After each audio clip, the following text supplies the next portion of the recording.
Friday right here on TV47. This is TV47 Breakfast with me, Fred Indimuli. Time for us to get the youth perspective, as we always do every Friday.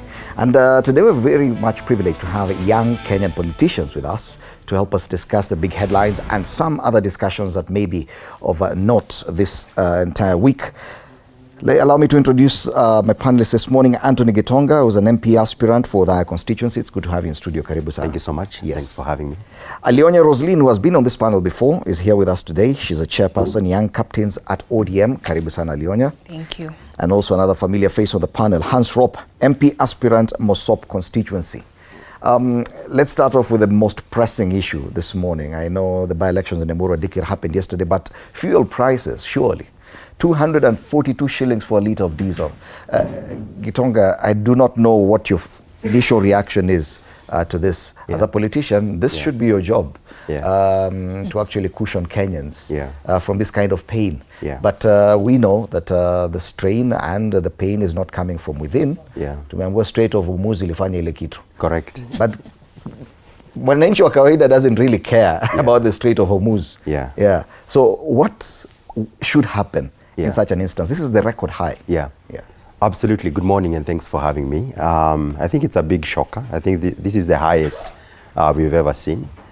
So I think it's the high time we see a government that responds, a government that is keen to support its people. And I believe if you look at the calculations of the fuel that we see today, the government has an opportunity to bring this cost down. When you look at the fuel levy, I think some of this can be scrapped, to allow that this cost comes down. Because at the end of the day, what you're saying is that the moment fuel prices goes up, you're talking about transport cost going up, cost of food going up, cost of medicine going up, generally the cost of living. So I think it's high time that we see a government that is keen, a government that is, and especially this government, that was elected, on the Hustler platform. The Hustler is suffering.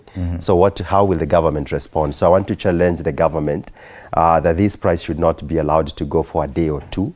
It's going to really finyilia, the common mwananchi. Yes. So we call out the government.